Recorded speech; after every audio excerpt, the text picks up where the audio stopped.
በቅፍርናሆም ባለች ትንሽ መንደር ጌታችን መድኃኒታችን ኢየሱስ ክርስቶስ መግባቱና በቤትም እንዳለ ተሰማ። እርሱ ተራ አስተማሪ አልነበረም። ንግግሩ ኃይልን የሚሸከም ነበር። ተአምራቱም ማንም አይቶት የማያውቀው ነገር የተለየ ነበር።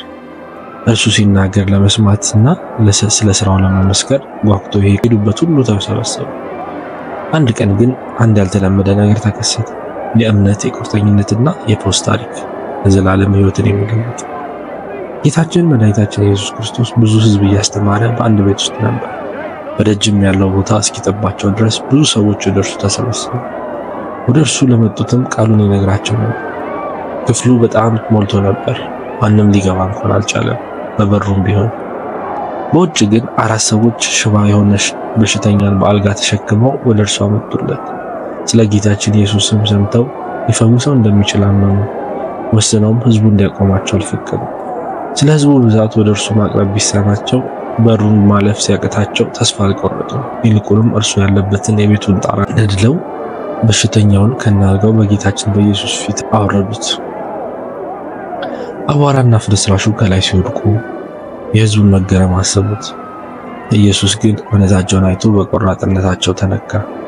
ጌታችን ኢየሱስም እምነታቸውን አይቶ ያን ሽባ ልጄ ሆይ ኃጢአትህ ተሰረየችልህ አለው። ክፍሉ ጸጥ አለ። በሕዝቡ ውስጥ ያሉ ጻፎች በልባቸው አሰቡ፣ ይህ ስለምን እንዲህ ያለ ስድብ ይናገራል? ከአንድ ከእግዚአብሔር በቀር ኃጢአትን ማስተሰረይ ማን ይችላል? ጌታችን ኢየሱስም እንዲያስቡ በመንፈሱ የልባቸውን አውቆ በልባችሁ እንዲህ ያለ ነገር ለምን ታስባላችሁ? ይህን ሽባ ኃጢአትህ ተሰረየችልህ ከማለትና ወይም ተነስተ አልጋህን ተሸክመ ሂድ ከማለት ማናቸው ይቀላል? ነገር ግን ለሰው ልጅ በምድር ላይ ኃጢአትን ሊያስተሰርይ ስልጣን እንዳለው እንድታውቁ ዳግመኛ ጌታችን ኢየሱስ ክርስቶስ ሽባውን አንተን እልሃለሁ ተነሳና አልጋህን ተሸክመ ወደ ቤትህ ሂድ አለው። ያን ጊዜም ሰውየው ተነስቶ አልጋውን ተሸክሞ በሕዝቡ ሁሉ እያዩት ወጣ። ሁሉም አደነቁ። እንዲህ ያለ ከቶ አላየንም እያሉ እግዚአብሔርን አመሰገኑት። በአንድ ወቅት ሽባ የነበረው ሰው አሁን እየሄደ ነው። ስለ ጌታችን ኢየሱስ ክርስቶስ ኃይል ሕያው ምስክር ነው። ወደ ሰገነት ይዘውት የሄዱት ጓደኞቹ ከእርሱ ጋር ተደሰቱ። የዚህ ተአምር ዜና በፍጥነት ተሰራጭቷል እና ብዙ ሰዎች ጌታችን ኢየሱስን ለማየት መጡ። የእርሱን ስልጣንና ፍቅር ለመመስከር ጓጉተዋል።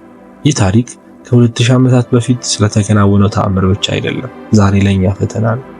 ሽባውን ይዘውት የመጡት ሰዎች ምንም እንቅፋት እንዲያቆማቸው አልፈቀዱም። በእምነታቸው ንቁ፣ ጽናትና ደፋር ነበሩ። ጌታችን ኢየሱስ ክርስቶስ ሽባውን ጓደኛቸው እንደሚፈውስ ያምኑ ነበር። ጌታችን ኢየሱስ ዛሬም ይፈውሳል። በአካል ብቻ ሳይሆን በመንፈሳዊና በስሜታችን ኃጢአታችንን ይቅር ይላል፣ ስብራትን ያድሳል፣ አዲስ ሕይወት ይሰጠናል። ልክ እንደ ሽባው ሰው እና ጓደኞቹ ፍላጎታችንን ወደ እርሱ እናምጣ እና በኃይሉ እንታመን እና ሌሎችን ወደ ጌታችን ኢየሱስ ክርስቶስ የምንሸከም ጓደኞችን ነው። ምንም እንኳን ዋጋ ባያስከፍልም፣ ምክንያቱም እምነት ወደ ተግባር ሲገባ ተአምራት ይከሰታሉ።